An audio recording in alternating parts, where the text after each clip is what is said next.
programs throughout Asia, Africa, and Latin America, and he's currently at the Harvard Kennedy School, as you know, highly rated university.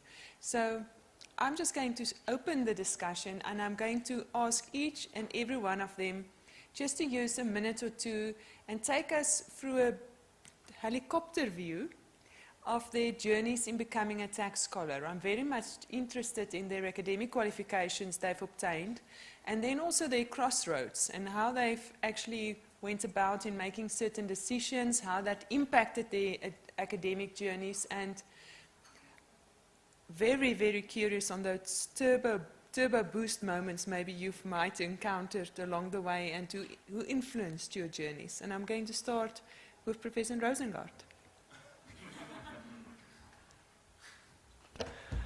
Well, good afternoon. What we have here are the few, the dedicated, the committed.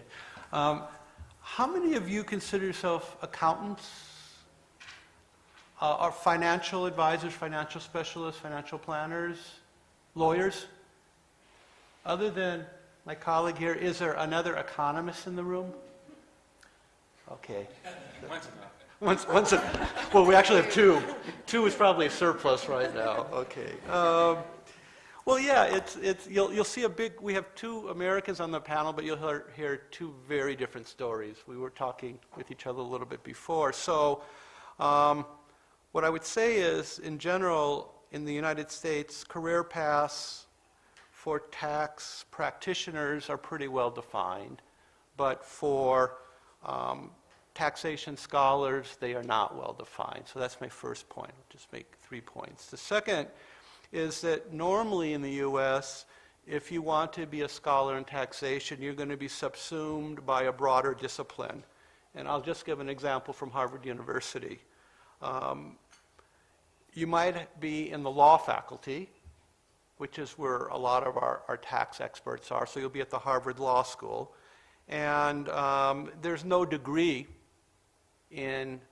law degree in taxation at Harvard. You can have a specialization in many with a specialization in taxation, but your law degree won't have taxation anywhere in the name.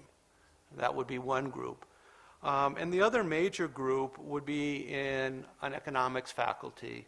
And if you're on the more theoretical side, you'll be in our Faculty of Arts and Sciences, where the economics department is.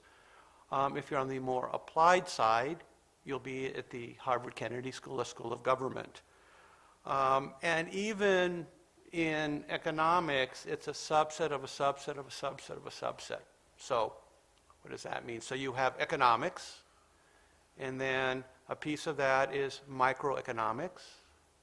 A piece of that would be public sector economics. And then finally, you would have, within public sector economics, you have the revenue side. Within the revenue side, you have taxation. Is that about right? Yeah. The same thing. Same thing. So the Kennedy School does not have a degree in taxation, doesn't even have a specialization in taxation. It's going to be part of basically applied microeconomics. You can do your thesis on it. And I guess I would maybe just give an example of myself. My doctoral dissertation at Harvard was actually on property tax reform in developing countries. That doesn't fit anywhere in Harvard at all. So my dissertation committee was from several faculties, somebody who had a joint appointment at the School of Government and the Graduate School of Design, because it somehow had something to do with urban and regional planning, development. The second person had a joint appointment at the Harvard Law School and the Kennedy School of Government. And he also ran the International Tax Program, a one-year certificate program at the Harvard Law School. And then my committee chair was in the School of Design. So does that make sense to anybody? Probably not. For me, it was a great opportunity because nobody knew where I was.